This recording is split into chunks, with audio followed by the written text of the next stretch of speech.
Ang video na ituturo ko sa inyo ay kung paano mag-wiring ng dalawang ilaw kinokontrol ng single switch. Kapag ganitong ilaw lang ang inyong i-wiring, ang circuit breaker dyan na gagamitin ay 15 ampere. At sa wire niya naman ay number 14. Ang supply natin ay line-to-line connection. Ang ibig sabihin ng line-to-line connection, ang parehong line niya ay parehong 110 volts. Galing circuit breaker, itong line 1 niya ay dito natin i-connect sa tig-isang line papunta dito sa ilaw.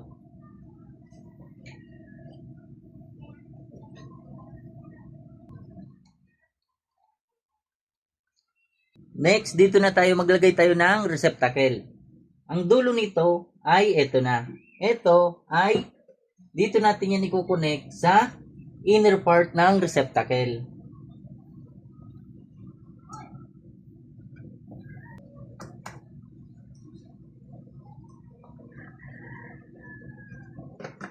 Next, dito naman tayo sa isa pa.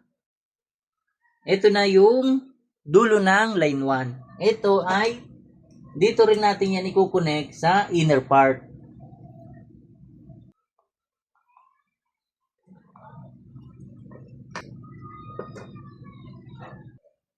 Ang line 2 niya naman ay dito natin i-connect sa isang line papunta sa switch.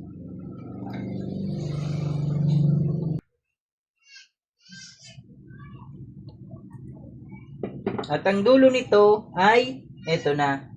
Ito ay dito natin yan i-connect sa off position ng switch. At ang return naman ng switch ay dito natin yan i-connect sa on position. Ang dulo nito ay ito na. Ito ay dito natin yan i-connect sa tig-isang line papunta dito sa receptacle.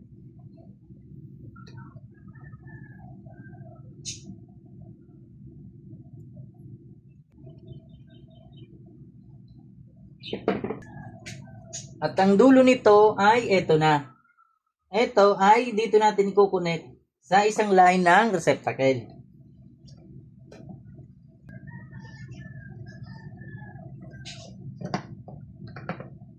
Next, dito naman tayo sa isa pang receptacle. Ito naman yung dulo na galing dito sa switch. Dito natin yan i-connect.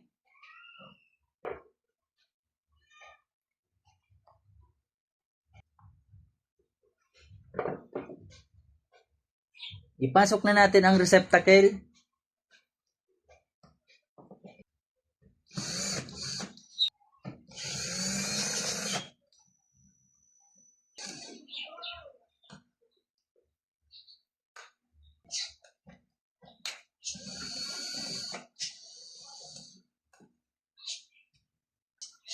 Lagyan na natin ng tape.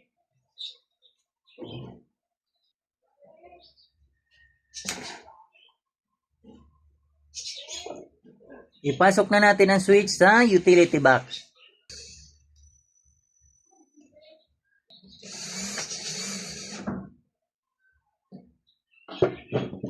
Ngayon, ipasok na natin ang wire sa junction box.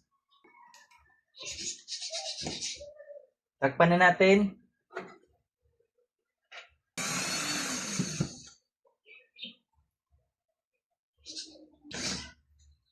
Takpan na rin natin ang circuit breaker.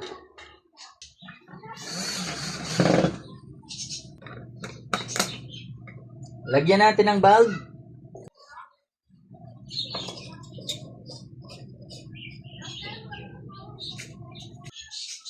I-on natin ang circuit breaker. Ngayon, i-on naman natin ang switch. Dapat kapag in-on ko to ay sabay silang dalawa ilaw.